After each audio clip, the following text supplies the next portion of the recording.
ಕರ್ನಾಟಕದ ಎಲ್ಲ ವಿದ್ಯಾರ್ಥಿಗಳಿಗೆ ನಮಸ್ಕಾರ. ನಾನು ಪ್ರದೀಪ್ ಈಶ್ವರ್, ಪರಿಶ್ರಮ ನೀಟ್ ಅಕಾಡೆಮಿ ಮುಖ್ಯಸ್ಥ, ಚಿಕ್ಕಬಳ್ಳಾಪುರದ ಶಾಸಕ.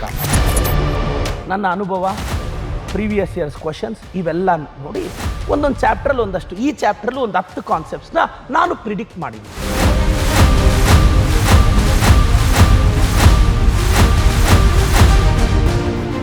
ಕಾನ್ಸೆಪ್ಟ್ 1, ಬಯಾಲಜಿಕಲ್ ಕ್ಲಾಸಿಫಿಕೇಶನ್ ಅಲ್ಲಿ ಕಿಂಗ್ಡಮ್ ಪ್ರೊಟಿಸ್ಟಾ ಮೇಲೆ ಪ್ರಶ್ನೆ ಬರಬಹುದು ಅಂದ್ಕೊಂಡಿದ್ದೀನಿ. ನೋಡಿ, ಇದು ಒಂದೇ ಕಾನ್ಸೆಪ್ಟು, ಆದರೆ 9 ಕ್ವಶನ್ ಕೇಳಬಹುದು. ಎಕ್ಸೋಜೀನಸ್ಲಿ, ಎಂಡೋಜೀನಸ್ಲಿ. ಎಕ್ಸೋಜೀನಸ್ಲಿ ಅಂದ್ರೆ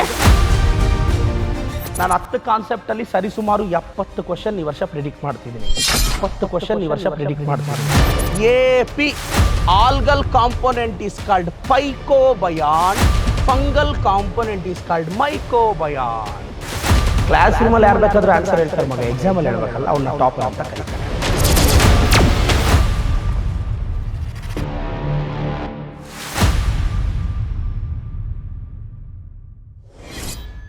ಕರ್ನಾಟಕದ ಎಲ್ಲ ವಿದ್ಯಾರ್ಥಿಗಳಿಗೆ ನಮಸ್ಕಾರ. ನಾನು ಪ್ರದೀಪ್ ಈಶ್ವರ್, ಪರಿಶ್ರಮ ನೀಟ್ ಅಕಾಡೆಮಿ ಮುಖ್ಯಸ್ಥ, ಚಿಕ್ಕಬಳ್ಳಾಪುರದ ಶಾಸಕ.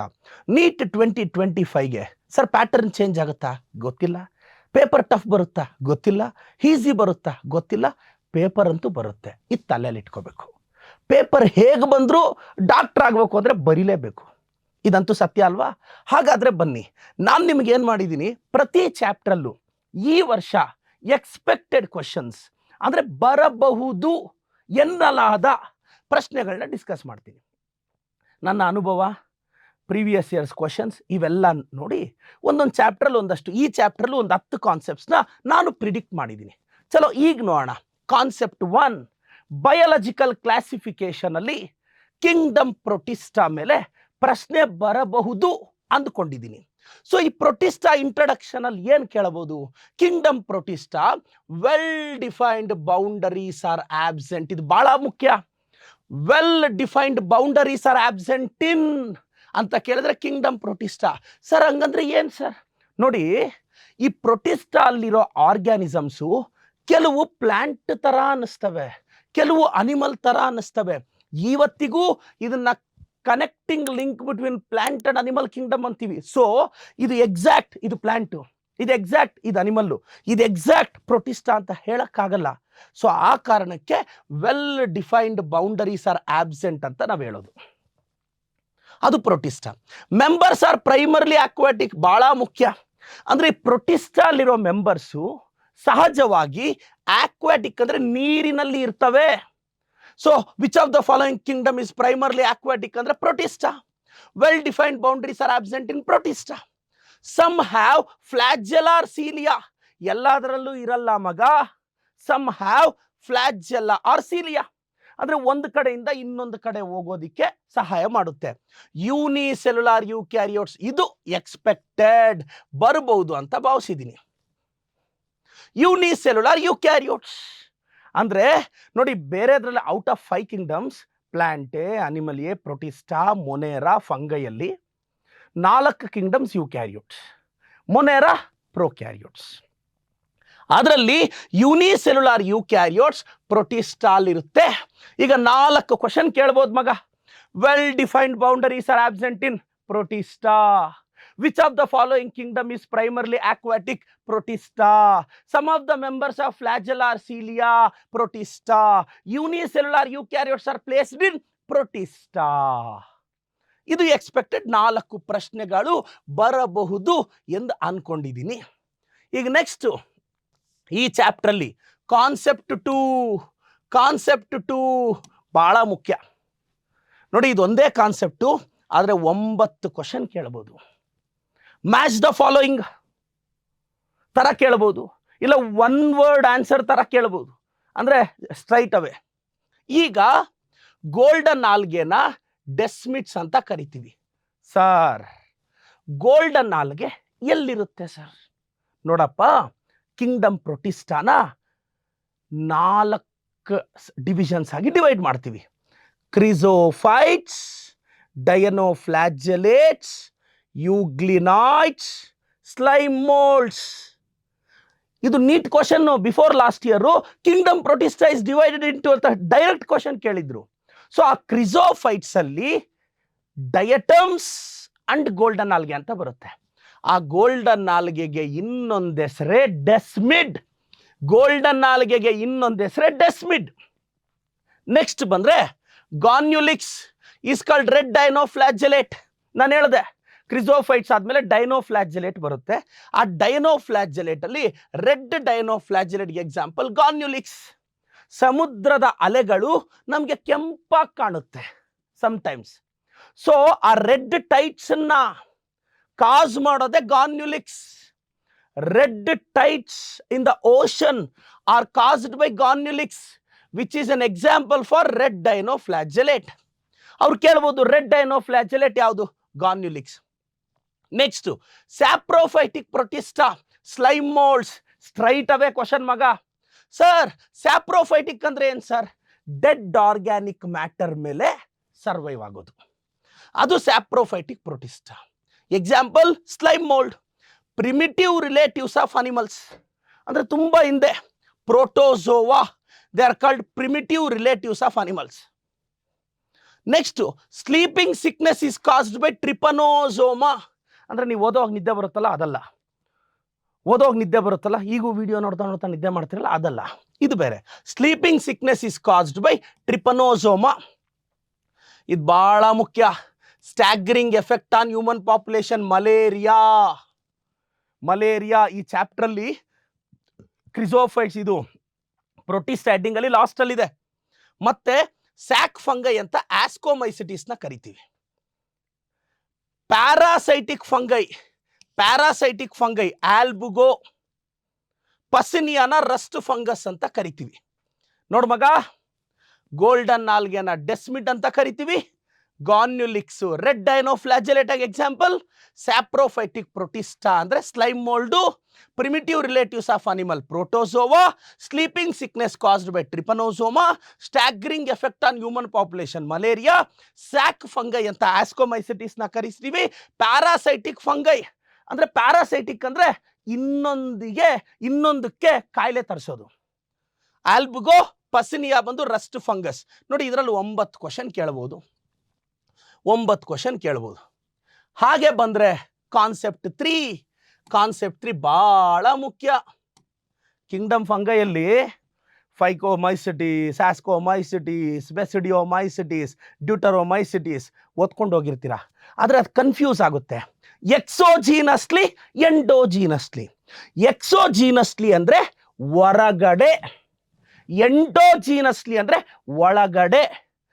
ಎಕ್ಸೋಜೀನಸ್ಲಿ ಗಿಡದ ಹೊರಗಡೆ, ಎಂಡೋಜೀನಸ್ಲಿ ಗಿಡದ ಒಳಗಡೆ. ಎಕ್ಸಾಕ್ಟ್ ಕ್ವಶನ್ ಮಗ.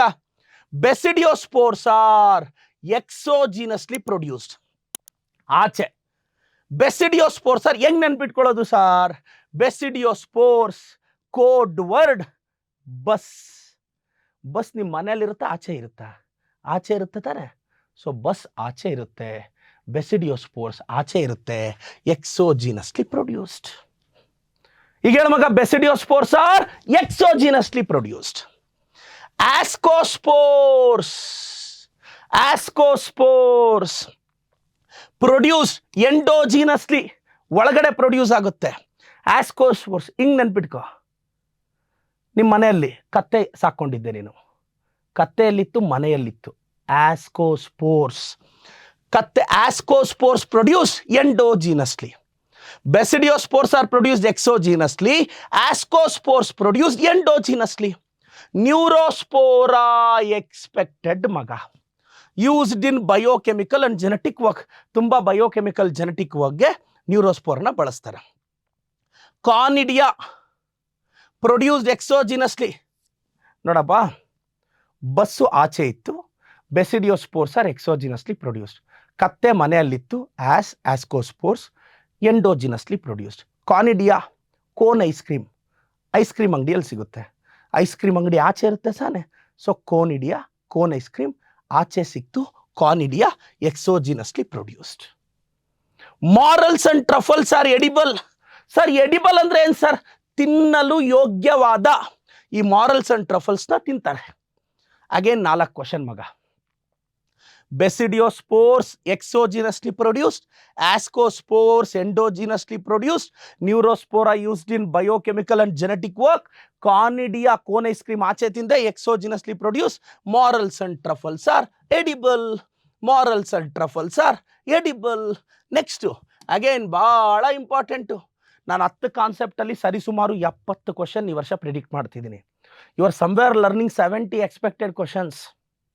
ಈಗ ಟೊಬ್ಯಾಕೋಗೆ ಮೊಸಾಯಿಕ್ ಡಿಸೀಸ್ ಬರುತ್ತೆ ಅಂತ ಹೇಳಿದವನು Dimitri Ivanovsky. Mosaic disease in tobacco caused by Dimitri Ivanovsky. Contagium vivum fluidum ಈ ಲೈನ್ನ ಕಾಯಿನ್ ಮಾಡಿದ್ದು MW ಬೀಜರ್ನೆಕ್. ನೋಡಿ, ಮೊಸಾಯಿಕ್ ಡಿಸೀಸ್ ಇನ್ ಟೊಬ್ಯಾಕೋ ಹೇಳಿದ್ದು Dimitri Ivanovsky. Contagium vivum fluidum ಅಂತ ವೈರಸ್ನ ಕರೆದಿದ್ದು MW Beijerinck. Viruses could be crystallised, match the following ಅಂತ ಹೇಳಿದ್ದು ಸ್ಟ್ಯಾನ್ಲೆ. ರೀಕಾಲ್ ಮಾಡ್ಕೊ ಮಗ. ಟೊಬ್ಯಾಕೋಗೆ ಮೊಸಾಯಿಕ್ ಡಿಸೀಸ್ ಬರುತ್ತೆ ಅಂತ ಹೇಳಿದವನು ಡಿಮಿಟ್ರಿ ಇವಾನೋವ್ಸ್ಕಿ. ಕಾಂಟಿಜಿಯಂ ವೀವಮ್ ಫ್ಲೂಯಿಡಮ್ ಅನ್ನೋ ಪದನ ಕಾಯಿನ್ ಮಾಡಿದ್ದು MW Beijerinck. Viruses could be ಕ್ರಿಸ್ಟಲೈಸ್ಡ್ ಅಂತ ಹೇಳಿದವನು WM ಸ್ಟ್ಯಾನ್ಲೆ. 4 ಕಾನ್ಸೆಪ್ಟ್ ಆಯಿತು. Next, plant viruses. ಇದು ಬಹಳ ಮುಖ್ಯ. ಎಲ್ಲ NCERT ಓದುವಾಗ ಎಗರಿಸ್ಬಿಟ್ಟಿರ್ತೀರ. ಪ್ಲಾಂಟ್ ವೈರಸಸ್ ಸಾರ್, ಹಾಗಂದ್ರೆ ಏನು ಸರ್? ಯಾವ virus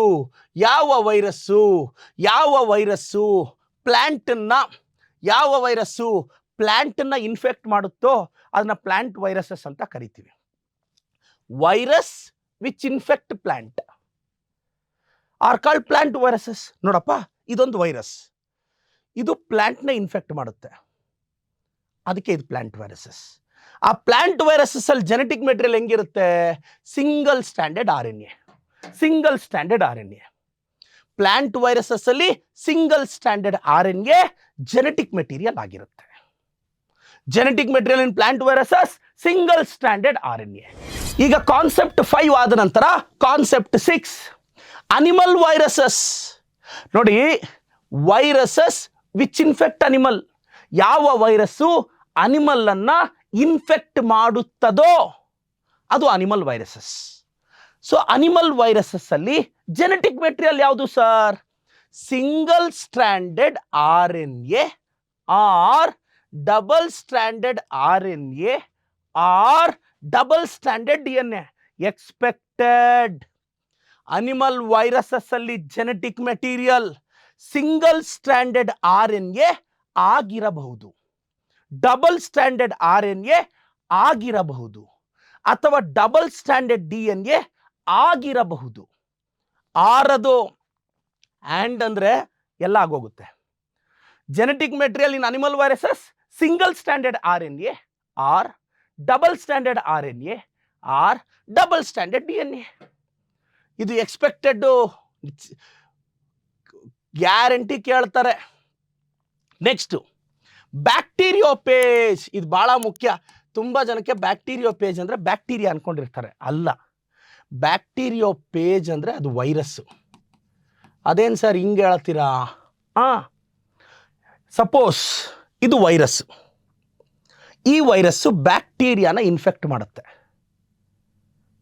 virus which infects bacteria is called bacteriophage. Bacteriophage is a virus. Virus which infects bacteria is called bacteriophage. So bacteriophage is a virus, not a bacteria. ಈ ಬ್ಯಾಕ್ಟೀರಿಯೋಪೇಜ್ ಅಲ್ಲಿ genetic material double standard DNA ಆಗಿರುತ್ತೆ. ಮಗ, ನಾನೇನು 10 ಕ್ವಶನಲ್ಲಿ 70 question predict ಮಾಡ್ತಿದ್ದೀನಿ, ಬರೆದು ಇಟ್ಕೊಂಡ್ಬಿಡು, ಇದರಲ್ಲಿ ಬಂದೇ ಬರುತ್ತೆ. Chances are more. ನಾನು ಓದಿದ್ದು, ಕಲಿತಿದ್ದು, ಈ 15 ವರ್ಷ ಚಾಕ್ ಪೀಸ್ ಹಿಡಿದಿದ್ದು, 6,500 ಜನ MBBS ಹುಡುಗರ ಹಣೆ ಬರಹ ಬದಲಿಸಿದ್ದು, ಅವ್ರನ್ನ ಏಮ್ಸು, ಜಿಪ್ಮರು, BMC ಕಡೆ ಕಳಿಸಿದ್ದು, ಸಾವಿರಾರು ಸಲ NCERT ಓದಿದ್ದು, ಪ್ರಶ್ನೆ ಪತ್ರಿಕೆ ನೋಡಿದ್ದು, ಎಲ್ಲದರ ಅನುಭವ ಸೇರಿ ಎಕ್ಸ್ಪ್ಲೇನ್ ಮಾಡ್ತಿದ್ದೀನಿ. ನೆಗ್ಲೆಕ್ಟ್ ಮಾಡಬೇಡ, ಇದೇನಕ್ಕೆ ಬರುತ್ತೆ ಅಂತ. ನಿನಗೂ ಓದೋದು ಹೆಂಗೆ ಬರಲ್ಲ ಅಂತ ಕಾನ್ಫಿಡೆನ್ಸ್ ಇರುತ್ತೋ, ನನಗೂ ಓದೋದು ಬರುತ್ತೆ ಅನ್ನೋ ಕಾನ್ಫಿಡೆನ್ಸ್ ಇರುತ್ತೆ. ಬಾ ಇಲ್ಲಿ. ಡಬಲ್ ಸ್ಟ್ಯಾಂಡರ್ಡ್ DNA ಆಯಿತು, 7th ಕಾನ್ಸೆಪ್ಟ್. ನೆಕ್ಸ್ಟ್ಗೆ ಹೋಗೋಣ. ನೆಕ್ಸ್ಟ್ಗೆ ಇದು ಭಾಳ ಮುಖ್ಯ, ಇದೆಲ್ಲ ನೀವು ಓದಲ್ಲ, ಲಾಸ್ಟ್ ಪೇಜಲ್ಲಿ ಹೊರಟೋಗ್ಬಿಡುತ್ತೆ. ಕಾನ್ಸೆಪ್ಟ್ 8 ನೋಡಿ, symptoms of virus infected plants. ಈಗ ಒಂದು ಪ್ಲಾಂಟ್ಗೆ ವೈರಸ್ ಇನ್ಫೆಕ್ಟ್ ಮಾಡ್ತು, ಆವಾಗ ಗಿಡ ಏನೆಲ್ಲ ಸಿಂಪ್ಟಮ್ಸ್ನ ಎಕ್ಸಿಬಿಟ್ ಮಾಡುತ್ತೆ? Mosaic formation, leaf rolling and curling, yellow vein clearing, dwarfing and stunted growth. ಅಂದರೆ ಗಿಡ ಚಿಕ್ಕಕ್ಕಾಗುತ್ತೆ, ಸರಿಯಾಗಿ ಬೆಳೆಯಲ್ಲ, ಲೇಯರ್ಸ್ ಆಗಿ ಗೆರೆಗಳ ಥರ ಎಲೆಗಳ ಮೇಲೆ ಫಾರ್ಮ್ ಆಗುತ್ತೆ, ಸರಿಯಾಗಿ ಎಲೆಗಳು ಗಿಡ ಗ್ರೋತ್ ಆಗಲ್ಲ, ಯೆಲ್ಲೋ ವಿಯನ್ ಕ್ಲಿಯರಿಂಗ್. ಇವೆಲ್ಲ ನೋಡಿ, ಈ 4 ಭಾಳ ಮುಖ್ಯ. ಎಕ್ಸ್ಪೆಕ್ಟೆಡ್, ಇದು ಯಾವತ್ತೂ ಪ್ರೀವಿಯಸ್ ಇಯರ್ಸಲ್ಲಿ ಕೇಳಿಲ್ಲ, ಈ ವರ್ಷ ಕೇಳ್ತಾರೆ.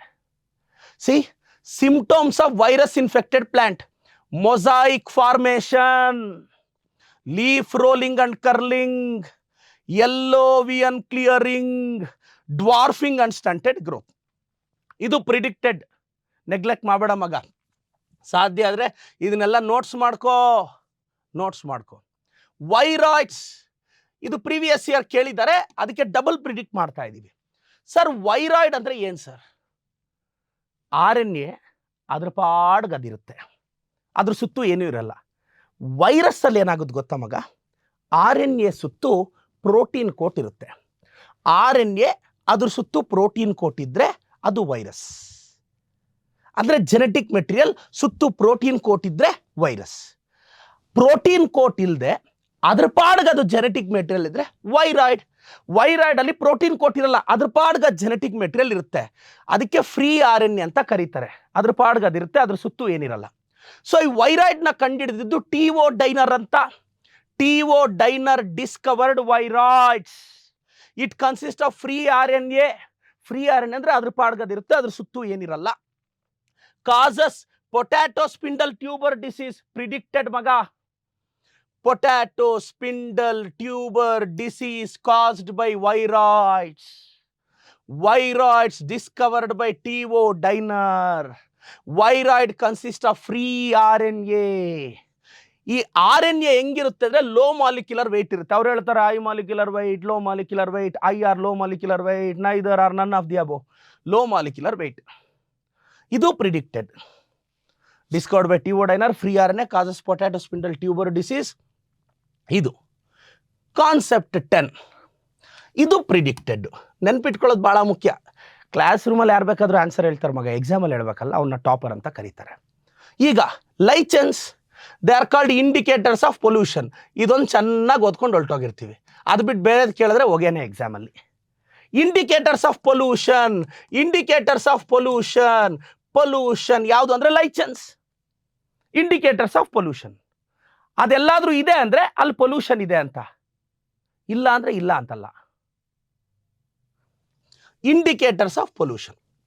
ಈಗ ಆಲ್ಗೆ ಪ್ಲಸ್ ಫಂಗೈ ಜೊತೆಯಲ್ಲಿ ಇದ್ದರೆ ಲೈಚೆನ್ಸ್ ಅಂತೀವಿ. ಆಲ್ಗೆ ಪ್ಲಸ್ ಫಂಗೈ ಎರಡು ಜೊತೆಯಲ್ಲಿದ್ದರೆ ಲೈಚನ್ ಅಂತೀವಿ. ಹಾಗಾದರೆ ಈಗ ಲೈಚನಲ್ಲಿ ಆಲ್ಗೆನೂ ಇದೆ, ಫಂಗೈ ಇದೆ. ಆಲ್ಗೆ ಫಂಗೈ ಸೇರಿದ್ರೆ ಲೈಚನ್ ಅಂತೀವಿ, ಲೈಕೆನ್ ಅಂತಾರೆ, ಲೈಚನ್ ಅಂತಾರೆ. Algae plus fungi is called lichen. ಹಾಗಾದ್ರೆ ಆಲ್ಗಲ್ ಕಾಂಪೋನೆಂಟ ಏನಂತಾರೆ, ಫಂಗಲ್ ಕಾಂಪೋನೆಂಟ? Very simple. ನೋಡ್ರು, ಆಂಧ್ರ ಪ್ರದೇಶಲ್ಲಿ FM ಚಾನಲ್ ಇತ್ತು, ರಿಮೆಂಬರ್. AP-ಯಲ್ಲಿ FM ಚಾನಲ್ ಇತ್ತು. FM ಕೇಳಿದಿರಲ್ಲ, ಬೆಂಗಳೂರಿನ ಬಿಂದಾಸ್ ರೇಡಿಯೋ ಸ್ಟೇಷನ್ ಅಂತೆಲ್ಲ ಕೇಳಿದಿರಲ್ಲ, FM channel. So code word ನೆನ್ಪಿಟ್ಕೊಳ್ಳಿ. AP-ಯಲ್ಲಿ FM ಚಾನಲ್ ಇತ್ತು. AP FM ಚಾನಲ್ ಇತ್ತು. AP algal component is called phycobiont, fungal component is called ಮೈಕೋಬಯಾಂಟ್.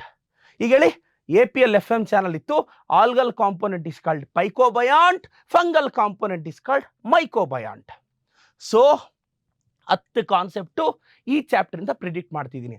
ನಾನು ಪ್ರತಿ ಚಾಪ್ಟರ್ನ ನೀಟ್ ಎಕ್ಸಾಮ್ ಒಳಗಡೆ ಎಕ್ಸ್ಪ್ಲೈನ್ ಮಾಡ್ತೀನಿ. ಸೊ ಈಗೂ ಅಡ್ಡ ಬರಲ್ಲ ಅಂದರೆ ಚಾನಲ್ ಸಬ್ಸ್ಕ್ರೈಬ್ ಆಗಿ, ಸಾಧ್ಯ ಆದರೆ ಫ್ರೆಂಡ್ಸ್ಗೆ ಶೇರ್ ಮಾಡಿ. ಹೋಗಿ ಬರ್ತೀನಿ. ನನ್ನ ಹೆಸರು ಪ್ರದೀಪ್ ಈಶ್ವರ್.